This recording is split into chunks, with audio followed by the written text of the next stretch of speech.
Since he entered the league, the Chargers have been trying to find the right coach to fully unlock Justin Herbert's unique skill set, and they may have found it in Kellen Moore.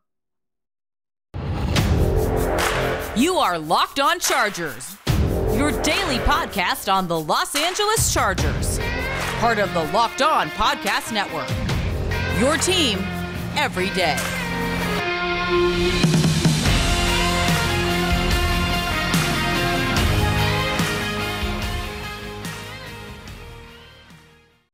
What is up, and welcome into the Locked On Chargers podcast. I'm your host, Daniel Wade, joined as always by my co-host, David Drogemeyer, and we've been covering the Chargers now for 7 seasons together, but this is our 5th season as the host of the Locked On Chargers podcast, bringing you your team every day. Thank you guys for making this your first listen today, and to make sure you never miss the show, go subscribe to the Locked On Chargers YouTube channel and also follow the show for free on all platforms wherever you get your podcast from. And we have big news today because the Chargers have found their offensive coordinator, Kellen Moore, the former Cowboys offensive coordinator. So we're going to talk about if it is the right hire for the Chargers and also what it can do for Justin Herbert, because that's really what this hiring was all about. But it's not all about that too, because also the Chargers should get much better in the running game, which we know from hearing from Brandon Staley and Tom Telesco how important that was. This guy is coming really from a place where they did a lot of things well offensively, a very well-balanced, very well-run offense with the Cowboys. He surprisingly got let go, and the Chargers couldn't have been quicker to jump on the opportunity. But this episode is brought to you by FanDuel Sportsbook, the official sportsbook of the NFL. Make every moment matter more. Visit FanDuel.com/lockedon today to get started. David, Kellen Moore is the man, and I know it's already been a very polarizing topic. I mean, kind of like what you've heard with other offensive coordinators. You know, Cowboys fans are happy that he's gone, and maybe he's the scapegoat for Mike McCarthy and Dak Prescott. And there's so much, I think, surrounding this. So I think you have to start with just first, do you like the hire? Do you like the Chargers kind of turning quickly from where they were going with the search to on-the-spot hiring Kellen Moore? Yeah, I mean, obviously, this is not something that they, didn't have kind of premeditated. It seems like they were keeping tabs on this possibility of the Cowboys and Kellen Moore kind of parting ways. And, I mean, that definitely showed itself with how quickly they moved on this particular, hire here. And there have been reports out there that they were talking to him last week is what you're talking about there. Right. Yeah, I mean, before he was let go by the Cowboys, reportedly there have been talks already. Yeah. So, yeah, there's some communication there. But just looking at this, at face level, I was pretty excited, just seeing what he has done so far in his NFL career as a coach. He has a kind of a long offensive history. He had a very, very good career in college, was one of the winningest quarterbacks in college football history, then had a 7-year NFL career, then went quickly into coaching and has that kind of unique blend of youth and offensive play calling experience. So I feel like the Chargers were looking kind of for a unicorn to fill that position, and I think they might have found him. And that was the biggest thing, right? When we were looking through the coordinator candidates, was just you can either basically go with this young up-and-coming kind of hotshot that's still rising through the ranks that hasn't ever called plays before for the most part, right?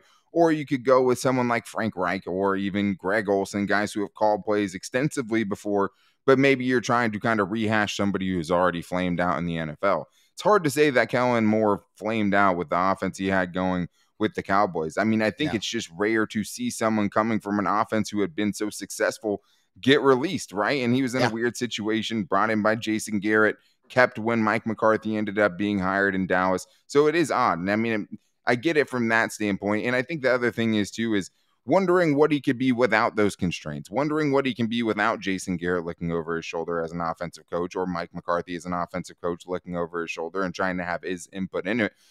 But when he was there, I mean, it was great. I mean, the Cowboys offense has been really good, and I think that's what makes this a positive hire. You're getting someone who is still young, still shows some creativity, you still feel like can grow into the role, right? Which isn't something you could say necessarily about all the hires. And kind of like Joe Brady, right? That was kind of the nice thing about him. It's like he has some experience and there's a lot of room to grow and he's innovative and creative. Except for he came and if one stint, in his offensive coordinator career, he was really bad and he got fired in 2 seasons, right? This guy was really good. They mutually parted ways and he became available. And I thought it was, very telling how quickly the Chargers jumped on this opportunity, David. These guys don't come around often. No, I mean, this is a guy that was highly coveted. I mean, he got head coaching interviews So, Yeah. I mean, this is a guy that is very well respected around the NFL, a guy that kind of, has impressed upon, what he is capable of being as a coach on a lot of different organizations. So, there's some reports out there that's saying that he was one of the front runners for the Carolina Panthers head coaching job. So, we know that, one of the buzzwords that popped up a lot from Brandon Staley and Tom Telesco was leadership. Well, I mean, I think that it's pretty unquestioned that his leadership skills are something that, a lot of people respect around the league. So, and, production, we talked about it. The Cowboys had the league's #1 offense in terms of yards per game in 2019 and in 2021, led the league in points scored in 2021 with 31.2 per game. He has had a lot of success in his short, coaching career in the NFL. And it seems like he has some really, really good balance with how he attacks things. It does seem like it, and that's something the Chargers have yearned for, right? Obviously, Tom Telesco is also out there saying, hey, we have Justin Herbert. We're going to be a passing team. That's my philosophy. And I think that, they will be. I don't think it's going to be as close as it was. They were almost 50-50 in run and pass last year. Yeah. A lot of that probably has to do with Cooper Rush, starting as many games as he did last season. But the stats for the Cowboys offense over the last 4 years, I mean, this is from the team beat writer Eric Smith. Over the last 4 years, the Cowboys are second in total yards, second in points scored. This is cumulative. Third in total first down, sixth in offensive touchdowns, seventh in yards per pass attempt, eighth in EPA per play, which is basically effective points added, how much you're adding compared to the teams around the league. And he did all that with Dak Prescott missing 19 games over the last 3 seasons. So, I think that shows a lot, right? And I think, wherever you look, they were a successful offense. There's no one bad mark. Yes, Joe Lombardi had a top 10 offense last year, but look what happened this year, right? This guy was doing it consistently. And I think that makes a big difference. And I think when you're looking at what he can bring to this team and what you're trying to achieve with his offensive coordinator position is, okay, we're going to find somebody that's more well-balanced. We're going to find somebody that has experience as a play caller, and we're going to have somebody that can work with Justin Herbert. And that's what we're going to get into, is just all the things he can do for Justin Herbert. But he is a former quarterback, played in the league. That obviously helps. And I think the other thing here, David, is going to be how he kind of fills out the rest of that coaching staff offensively, who they bring in as quarterbacks coach, who they bring in as maybe a run game coordinator, a passing game coordinator, because if things go well for Kellen Moore, he probably won't be there very long. Absolutely. I mean, he's got to look at this as a golden opportunity. I mean, as you spoke about under, Jason Garrett and Mike McCarthy, he was kind of under their shadow. It's not, you can't sit there and say he had absolutely full control over everything that happened on the offensive side. With the Chargers, he's going to have that. He's going to be able to say that I'm the one that orchestrated this offense to whatever kind of immense level of success it is capable of achieving. And if he does that, he could turn those head coaching interviews quickly into head coaching opportunities. And that's exactly what he wants. So this is a great opportunity for him to be able to show everyone, hey, I'm running the show. I'm making all of this, all the decisions. I'm the one that was able to unlock Justin Herbert's full potential. And I can do that for your team and your offense and your young quarterback as well. So this is a great opportunity for him, where he should be completely, fully self-motivated, because if he succeeds here, he can get to his ultimate goal, which is to be a head coach in the NFL. And that's why the Chargers job was such a valuable commodity, right? But when you're looking for ways to help Justin Herbert and just what you're looking for in an offensive coordinator and trying to find that balance, this is a guy who's coming from an offense that had 3 top 10 rushing seasons in the last 4 seasons and 3 top 8 passing seasons in the last 4 seasons from Matthew Berry. That is a pretty balanced attack. I mean, that's good at everything, basically. And I think also what you saw from him when Dak wasn't in there with Cooper Rush, right? Being able to have people saying, hey, Cooper Rush should be taking Dak Prescott's job. That's something that's not easy to do. And I think that's the one thing you've seen from him, is consistently getting the most out of these guys. And that's what you want for Justin Herbert. You want someone who's going to get the most out of him. And we've already outlined some things. There are specific ways where he can get Justin Herbert improved, where he can improve in Justin Herbert's game. And I think the first thing it starts, and what many Chargers fans are really, really wanting, is the explosive passing game. But it's not just that. It's in the red zone. It's on third down. There are ways that he's going to make Justin Herbert a lot better just based on what he's done already. And we're going to get into that. But first, I have to tell you guys that today's episode is brought to you by Blue Nile, the only place you should be getting your jewelry, especially with Valentine's Day coming up. And that means romance is in the air more than usual. I don't need to tell you lovebirds that you've probably already had your date in the calendar for weeks now, but still, there's something that you can really make the moment pop with, and that is something from BlueNile.com. You can find jewelry as unique as she is with the modern convenience of online shopping at Blue Nile.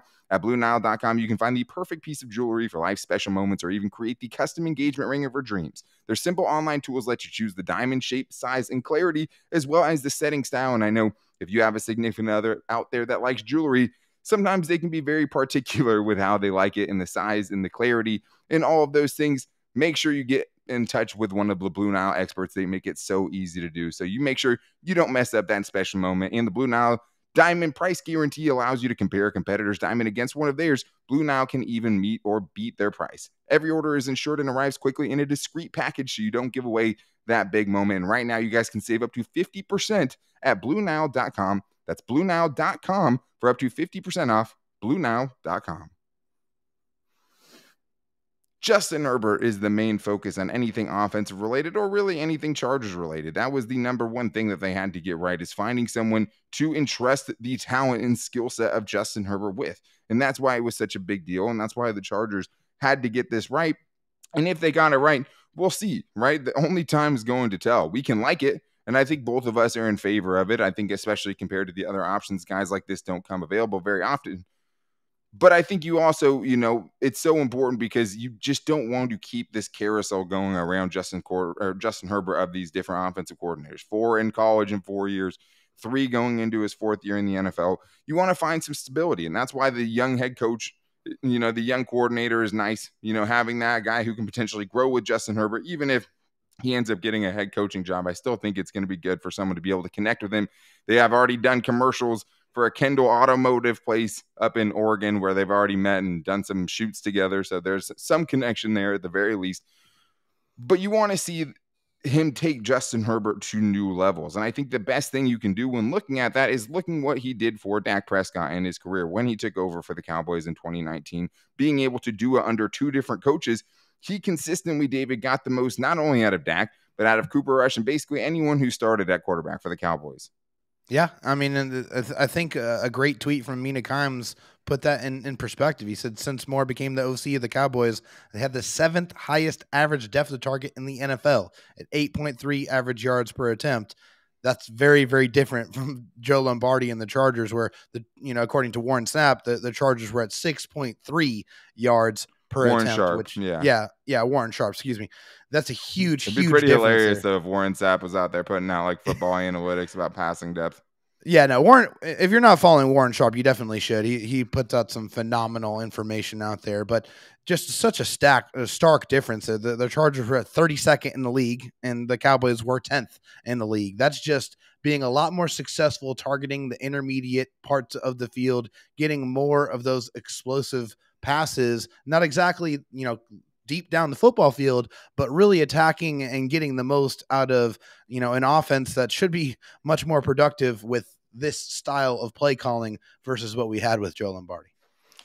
That's what the hope is. And for anyone out there, if you don't know what average depth of target is, it basically just means where the receiver is at when the ball is getting to him or where they're trying to target them on the field. So the higher average depth of target means you're targeting people down the field more frequently as opposed to near the line of scrimmage or, as Charger fans have become accustomed to, short of the first down marker, right? And that's what you're trying to see less of. But with Dak, I mean, this was his average depth of target for his receivers over the last few years. 9th in 2022, 12th in 2021, 5th in 2019. I mean, that's all great numbers considering where Justin Herbert is. But the biggest part of it was attacking that intermediate part of the field. And I think that's where the Chargers really didn't do enough. I mean, with anyone of half of the maximum dropbacks and throwing to that part of the field, Dak ranked 3rd in the league in his passing attempts between 10 and 19 yards, which is great because it means they're first downs, pretty much all of them, right? Yes. Herbert, out of the qualified candidates, was 17th out of 19. He was only ahead of Aaron Rodgers in that stat. So, I mean, that is something where not a ton of quarterbacks qualified for half of those dropbacks, but Dak's near the top, Justin Herbert near the bottom. I mean, if you lower that number of attempts into that intermediate part low enough, you can see him in the 30s, right? And there's only 32 quarterbacks in the NFL. So the Chargers were not using that part of the field. And I do think there is space to grow with someone like, Kellen Moore right now as far as attacking the deep part of the field, because Dak's deep percentage passes, he only passed deep about 10% of the time, which is the traditional 20 plus yards. So you don't love that. But on average, you're getting way less passes behind the line of scrimmage. You're getting way less passes short of the first down marker and shorter than 10 yards, which you're still going to see some for sure. But he is consistently sending guys out on deeper routes, which is something that obviously, if you're a fan of the Chargers, is great to see. And also, I think getting the tight ends more involved was really a big part of that too. But I mean, if you're just looking at Dak's numbers and what he did, right? In 2021, 4,449 yards, 37 touchdowns, 10 interceptions. 2019, these are the 2 years he played the most games, basically. 4,902 yards, 30 touchdowns, 11 interceptions. Before Kellen Moore came, Dak had never had more than 4,000 yards or 23 touchdowns in any of the 3 seasons he had leading up to that. So there's a stark difference there. He's gotten the most out of him. And I think the other thing is here is just, when you're seeing something like that with Dak, the one main thing is the interceptions. But like, I'm not as worried about that with Justin Herbert, because I put that more on Dak than I do the offensive coordinator. Oh, definitely. I mean, how many times have we seen Justin Herbert get those tip ball interceptions? I mean, a lot of the times it's not really on him. And I think we can both sit here and say that Justin Herbert's a lot more accurate with the football than Dak Prescott is. So I think when he gets those opportunities to really kind of attack the middle parts of the football field with some of those better design concepts, that's going to be very helpful for Justin, because I think we didn't see a lot of those really, really easy completions that, you're throwing into a zone and there's really nobody there for the, and the receiver's able to attack some yards after the catch. We didn't really see that very much. But I mean, I only was able to watch a snippet of a couple of games for the Cowboys, and it seems like there was a lot more easy completions out there, a lot more throws where you're like, oh man, that would look really nice in the Chargers offense. Yeah. I mean, they're just the lack of separation, and, just feel like the scheming did a much better job of getting these guys open. So, the quarterback can hit them in space.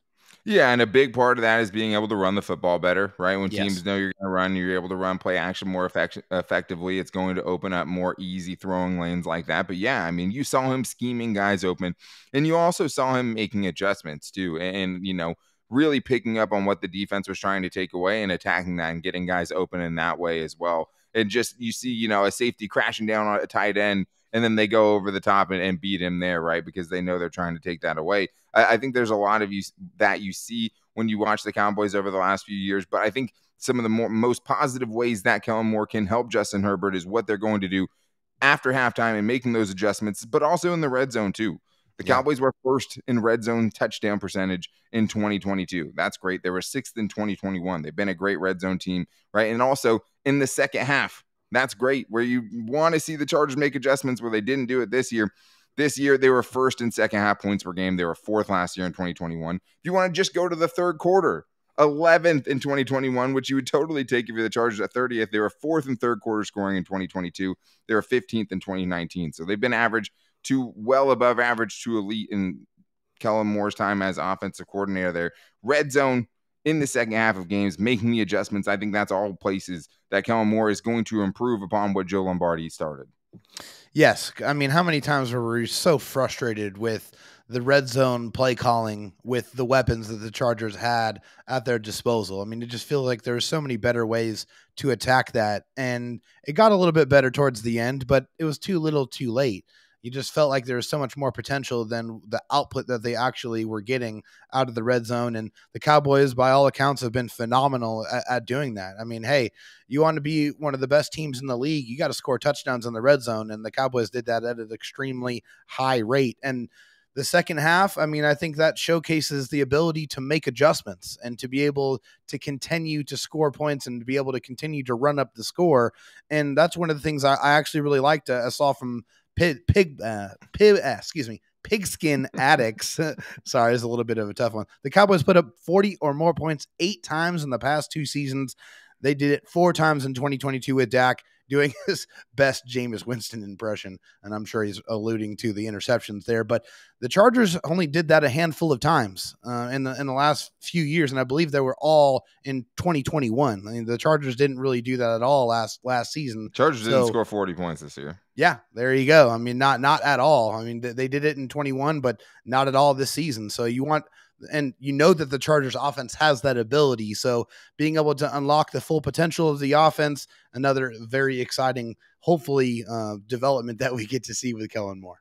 Yeah, I mean, I'm pretty sure you're saying that the Cowboys had more 40-point games than the Chargers had 30-point games. I believe the Chargers only had 3 30-point games in 2022. So that's an added bonus. They were also up there as far as point differential too. They put teams away. You saw that in the first round of the playoffs, right, where they ended up putting away the Buccaneers and not letting Tom Brady get back into that game. So you've seen that, the separation. One of the things I loved in that Tampa Bay game, first play coming out of halftime, you're up 24-0. Your kicker can't make any point afters.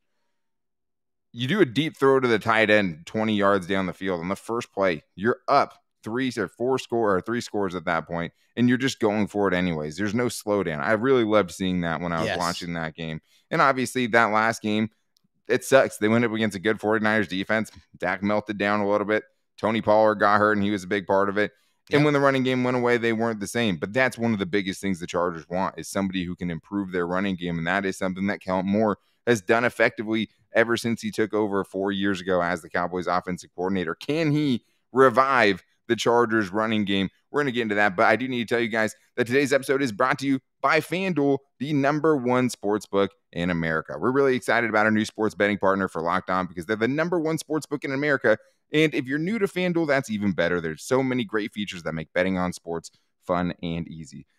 Guys, the Super Bowl is coming up. Let's be honest. If you want prop bets, if you want the best place to place your bets, you go to FanDuel. Download FanDuel now and you can bet on Super Bowl 57 with a no-sweat first bet. You'll get up to $3,000 back in bonus bets if your first bet doesn't win. FanDuel lets you bet on everything from the money line to point spreads to who will score the first touchdown, and also the game changer same game parlays, where you can do multiple props in the same game and multiply your winnings that way. All while you don't even have to flip the channel. And guess what? There's only one game left, so this is the best time to ever have a same-game parlay. And the FanDuel Sportsbook app is safe, secure, and super easy to use. And best of all, you get paid your winnings instantly. So join FanDuel today at FanDuel.com/LockedOn to claim your no-sweat first bet on Super Bowl 57. That's FanDuel.com/LockedOn. Make every moment matter more with FanDuel, the official sportsbook partner of the NFL. So everything is obviously going to be focused around Justin Herbert, but one of the things the Chargers really have lacked around Justin Herbert was the ability to be a balanced offense and to get him some help from the running game. The Chargers have been terrible basically since Justin Herbert entered the league as a running team. 2021 was better. They were closer to where you wanted to be, but even in the best season we had seen in a long time, the Chargers were very middle of the pack rushing the football, right? But that's one thing that you have to hope you get with Kellen Moore is not only, hey, getting Justin Herbert, unlocked, finding better ways to use him, getting those easier passes and being more efficient in places like the red zone. But also, can you get him some help? Because that is one thing that Kellen Moore did in Dallas. They were balanced. And most importantly, they ran the football well when they did decide to do it. Yes, they sure did. In the past 4 seasons, Dallas ranked 7th overall with 8,358 rushing yards, and were 9th with 71 rushing touchdowns. That is from Eric Smith of Chargers.com. Top 10 in rushing yards 3 of the 4 seasons as the offensive coordinator there in Dallas, and that is from Matthew Berry. Some great stats there to back up how balanced this offensive attack was, not only getting production from the passing game, but being very, very efficient and very good with that rushing attack as well, which we know is a big focus for the Chargers. And not even just getting, better yards per carry, but they were explosive with the running game. I mean, I think they were 7th in explosive runs of 10 or more yards in 2022. They were 9th in 20+ yard runs. They were 8th in 40+ yard runs. They're able to create those chunk plays in the running game, which is something the Chargers have severely lacked. I mean, I know, I laughed at Brandon Staley when he said, hey, one way to get explosive plays is not by throwing deep down the field and getting a fast wide receiver, but turning around and handing the ball off to a running back, which is very hard to believe when you've seen the Chargers rushing attack over the last few years, right? If you're the Cowboys, I mean, they were more likely to bust a run of 10+ yards than they were to bust a pass of 20+ yards. So this was a way the Cowboys were consistently finding those explosive plays. And when you're talking about explosive plays and being more explosive on offense, it doesn't just have to do with Justin Herbert. They need more speed. They need more ways to get the ball downfield with Justin Herbert and take advantage of that golden arm that he has, obviously. but you can also get it in the running game as well. And like, if you split the difference between the Cowboys and the Chargers over the last few years, you're going to get a monumental improvement in the running game. And a lot of it has to do with, who the backs are, who your offensive linemen are, and all that stuff. But I mean, this is a Cowboys team, no matter who they had out with injuries, no matter even with an aging Ezekiel Elliott, which at times it seemed like he was kind of being forced to use in more roles as he was trying to get Tony Pollard the ball more. They were still year in, year out, one of the best teams. 8th in rushing yards in 2022, 9th in yards in 2021, 7th in average yards per carry, 5th in rushing yards in 2019, 4th in yards per carry. I skipped 2020 because that's the year that Dak only played 5 games. So it's hard to really evaluate that with Andy Dalton playing at quarterback. From Daniel Popper, they were 7th in EPA per designed rushing play in 2022. So like, when they ran the ball, they were effective. And you don't need to run the ball 40 times a game, but when you do run it, you want to be able to run it effectively. And when you have a 27-point lead, you want to be able to hold on to that lead. Those are things that you're hoping improve with Kellen. Yes. I mean, please, they better never do that again. I mean, for my health. I mean, when that happened, I definitely felt like checking myself into the emergency room. This is where the Chargers were too. I mean, I gave you the numbers on the Cowboys. The Chargers in 2022, 30th in yards per carry. They were 16th in 2021, where I said, hey, the best year in a while, and that's as middle of the pack as you get. In 2020, they were 31st. In 2019, they were 22nd. David, it's been a really, really long time since we've seen the Chargers have an adequate rushing attack. And the Chargers running game was something that you actually feared. You probably have to go back to LT. Defenses have had absolutely no reason to respect the Chargers rushing attack at all. They know that they want to try to prevent Justin Herbert from attacking and accessing the deep part of the football field. And they can do that because they know that you can't run the ball on them. And that has been the case for the last few years. Just imagine being able to get them out of those cover 2 alignments, being able to get them coming up and having to respect the run. Then you're going to be able to really go over the top and really get those easy play action completions when they have to honor the run, because you're able to run it efficiently and effectively at will. That's going to make Justin Herbert so much more effective when we know he's incredibly accurate, and you can get creative with the rollouts and stuff if you have a rushing attack that can really support him and not have him do absolutely everything. Yeah, and I mean, they love to pull players, right? They love to go power and get guys in front. The Chargers were starting to do well with that towards the end of the year. This year, it seemed like they found a little bit there. And I think, he would run to the right side when his best run blockers are on the right side. I don't think he'd be stubborn in that way. At least he hasn't been, at least from what I've seen from him. But, I mean, that's one of the reasons you thought that Brandon Staley would be trying to go for someone in the Kyle Shanahan tree, right, or the Sean McVay tree, because we know that when those offenses were clicking and when they were at their highest point, they were running the ball especially well. And that is a very hard running scheme to defend in a lot of ways, right? And that was so interesting. And I think kind of a moment of growth for Brandon Staley this year and making this hire with Kellen Moore is just the fact that he's going outside of his coaching tree comfort zone, right? As I would put it. And he didn't go with Zach Robinson or Thomas Brown or Greg Olsen or any of those guys with the Sean McVay ties. Even Gerard Johnson had, ties to Sean McVay and obviously Sean McVay's system. They went totally out of the box here. Luke Steckel was out of the box, right? And it's interesting that they didn't wait to interview more of the playoff coordinators, right? At all. Yeah, I mean, the Dan Pitchers of the world, the Brian Johnsons of the world. It's surprising they didn't try any of those guys, but I think Brandon Staley knew what he knew. And I mean, it worked out with Ryan Ficken when he went outside of his comfort zone and went with somebody that he had no connections with. I think you're hoping that's something of the same thing, but I do think that is a moment of growth, not just hiring your friends, hiring who you think is best for the job. Absolutely. It's a completely it's super important point that you make there, because you don't want a bunch of yes men. I've said it on this show before, but I'm going to say it again, because you need those differing opinions. You need those perspectives that are not exactly in line with yourself. I mean, that's how you grow. That's how you get new information. That's how you completely continuously innovate and change your system, which we know that Brandon Staley is a scholar. And, he comes from, parents that were both teachers. So we know that he's always continuously trying to grow and get better. So bringing someone into the building that they were clearly enamored with, because they would not have moved this quickly if they were not. Bringing in somebody who's completely kind of different from everything that he believed in and went with, I think that is definitely a moment of growth. And we'll see if that pays off for him. or not, because that's definitely, I think this might be the last coordinator he's going to have the privilege to hire with the Chargers if it does not go well. Yeah, I mean, if it does go well, he probably gets head coaching job. If it doesn't go well, Brandon Staley's probably gone. So, I mean, you're probably right about that. You have to hope. I mean, even if you're skeptical of this hire, I mean, you have to hope it works out just for the sake of Justin Herbert. If you don't, I know a lot of people want to be right sometimes more than they want the Chargers to be good. Yeah.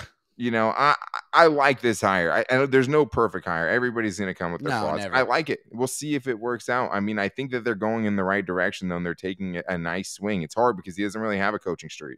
Yeah. He came only from the Cowboys. That's his entire career, was playing for the Cowboys, then became the quarterback's coach of the Cowboys, then became the offensive coordinator for the Cowboys, right? So that's all he knew. But hopefully that makes a more kind of moldable mind where it is his offense, and hopefully he can build the offense around Justin Herbert like he built it around Dak Prescott, like he built it around Cooper Rush when he had to, and all the other adjustments that he's made. So I think it is growth from Brandon Staley going out of his comfort zone to get someone like this. And I think the Chargers really lucked out in being able to have somebody of this caliber that doesn't normally get fired so easily available. And Daniel Popper made a good point too. The Chargers just had the Cowboys at training camp this last season, right? Where they were out there playing against each other and things, we got to see up close and personal how Kellen Moore ran that offense and things like that. Obviously, he pieced up Brandon Staley in 2021 when the two teams came together and they ran all over the Chargers in that game, even though the Chargers should have won that game. Freaking Jared Cook, illegal shift. Oh, my God. Like, terrible. Touchdowns called off the board, right? And then they end up so many bad fluke plays. Fumble, too. Yeah, the fumble that wasn't a fumble. The in the grasp of Justin Herbert while he was, giving Micah Parsons a face full of his hand in that moment, probably would have got that pass off. There's a lot of things, but there's obviously an admiration here. And it's nice to see, Brandon Staley just trying to do what's best for Justin Herbert as opposed to what he did the first time around, which was hiring someone he was comfortable with Joe Lombardi. It wasn't his first choice. He tried to go outside and go with more of a McVay, Shanahan type of guy. But still, this is the furthest out we've seen him reach outside of people he knows, and that is big. And those guys, like Kyle Van Noy ended up working out for him. Ryan Ficken has worked out for him. J.C. Jackson, we'll see about that. But I like the hire, and that's the main point. I like it. I like it for Justin Herbert, and hopefully he can be the one that gets Justin Herbert, to that next tier, which is making him amongst the elite of the elite in the NFL. But that's going to do it for today's episode. Tomorrow we might be getting into our Chargers mailbags. If you guys want to make sure you don't miss that, make sure you are following us on Twitter at LockedOnLAC so you can get your questions in when we put the post out, or you can just do it in the YouTube comments. Let us know what you think about the hire in the YouTube comments if you haven't already too. And if you're on just listening to the podcast, you can go give us a 5-star review on Apple Podcasts or wherever you get your podcast from and ask your question on there too, or tell us how you feel about this new hire for the Chargers. We also post the show every day to all of our social media, so you can find me on Twitter at DanTalkSports and David Drogemeyer on Twitter at DroTalkSD, as well as the show's Locked On Chargers Facebook page and also at Locked On Chargers on Instagram. If you guys want to make sure you never miss the show, though, the easiest way is just to subscribe to the Locked On Chargers YouTube channel or follow the show on Apple Podcasts or Spotify, wherever you get your podcast from, so you make sure you never miss out, because we are here every day, 5 days a week for free through the entire off season until at least June, where we'll kick it down to 3 days a week. But appreciate you guys as always. Thank you for making this your first listen. If you need a second listen, make sure to check out the Locked On NFL podcast. I know I'll be on there soon with Peter Bukowski, and they always do a great job of keeping me up to date with everything going around the league. And it's just something that most companies can't do. With Locked On, you get the local experts from around the league on there all the time, giving you the biggest stories. So make sure to check that out if you want something to keep up with, but make sure we're always your first listen. And thanks for checking it out today, guys. We'll be back with you tomorrow. Maybe there's a quarterback's coach. Maybe we do Chargers mailbag. We'll see. But until then, guys, take it easy and go Bolts.